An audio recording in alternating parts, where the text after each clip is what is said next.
Di masa lalu, jauh sebelum cahaya Islam menerangi dunia dengan kelahiran Nabi Muhammad, di negeri Yaman yang subur, berkuasa seorang raja bernama Abrahah. Dipenuhi rasa iri dan ambisi, Abrahah membangun sebuah gereja yang sangat megah.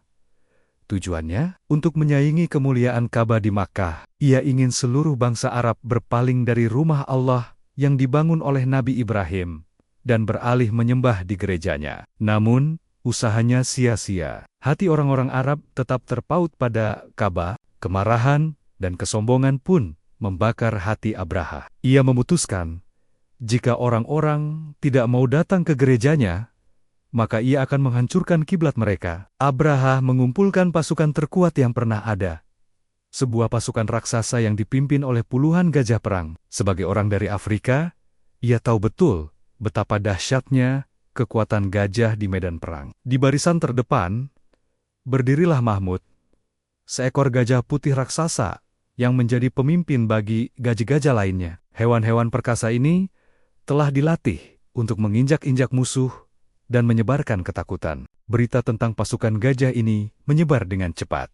Seluruh jazirah Arab gemetar ketakutan. Beberapa suku yang pemberani mencoba menghadang laju pasukan Abrahah, namun kekuatan mereka tak sebanding.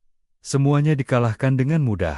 Bahkan dua pemimpin suku yang gagah berani, Zunnafar dan Nufail, berhasil ditawan. Kekuatan Abrahah seolah tak terbendung. Ketika pasukan itu tiba di Taif, penduduknya yang ketakutan memilih jalan aman. Mereka tidak mau kota mereka dihancurkan. Maka, mereka menawarkan diri untuk menunjukkan jalan terpendek menuju Makkah. Mereka mengirim seorang pemandu bernama Abu Rijal untuk memimpin pasukan Abrahah. Sejak saat itu, nama Abu Rijal terukir dalam sejarah Arab sebagai simbol pengkhianatan yang paling hina. Setibanya di dekat Makkah, di sebuah lembah bernama Al-Mugamas, Abrahah dan pasukannya berkemah. Untuk menunjukkan kekuasaannya, ia memerintahkan tentaranya merampas harta penduduk sekitar, termasuk 200 ekor unta milik Abdul Muthalib, kakek Nabi Muhammad, yang pada saat itu adalah pemimpin kaum Quraisy dan penjaga Ka'bah. Mendengar unta-untanya dirampas, Abdul Muthalib dengan tenang datang menemui Abrahah di kemahnya. Melihat wibawa dan ketenangan Abdul Muthalib, Abrahah merasa kagum. Ia mempersilakannya duduk dan bertanya, apa tujuannya datang. Abrahah mengira Abdul Muthalib akan memohon dan menangis agar Ka'bah tidak dihancurkan. Namun, jawaban Abdul Muthalib sungguh di luar dugaan. Ia hanya berkata, aku datang untuk meminta kembali 200 ekor untaku yang telah engkau rampas. Abrahah terkejut, lalu tertawa meremehkan. Aku kira engkau datang untuk memohon agar aku tidak menghancurkan rumah sucimu.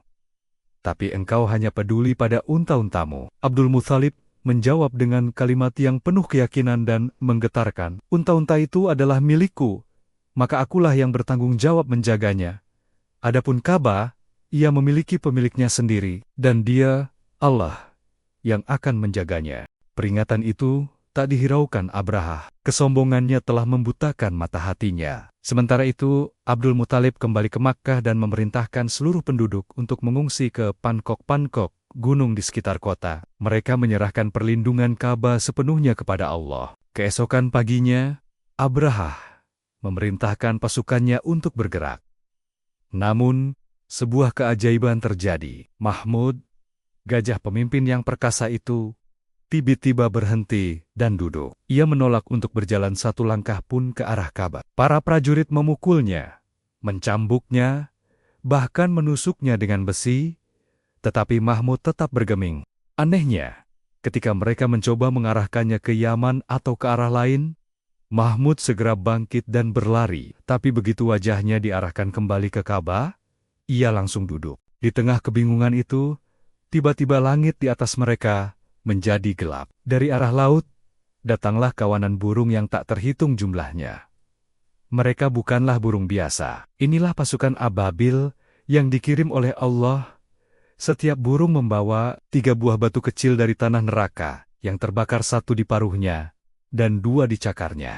Burung-burung itu terbang di atas pasukan Abrahah, dan mulai menjatuhkan batu-batu panas tersebut. Setiap batu yang mengenai seorang prajurit atau gajahnya, akan langsung menembus tubuh mereka. menghancurkan organ dalam mereka dari atas sampai ke bawah. Dalam sekejap, pasukan yang tadinya tampak begitu perkasa, hancur lebur, menjadi seperti dondon yang dimakan ulat. Abraha sendiri terkena batu itu, dan tubuhnya membusuk sedikit demi sedikit, hingga ia tewas dalam perjalanan pulang yang menyedihkan. Allah mengabadikan peristiwa ini dalam Al-Quran, Surah Al-Fil. Peristiwa luar biasa ini kemudian dikenal sebagai Tahun Gajah. Dan di tahun yang sama inilah, Nabi terakhir, Muhammad, dilahirkan ke dunia. Kisah ini adalah pengingat abadi bahwa kesombongan akan selalu membawa kehancuran. Dan sekuat apapun kekuatan manusia, ia tidak akan pernah bisa menandingi kekuasaan Allah. Terima kasih sudah menyimak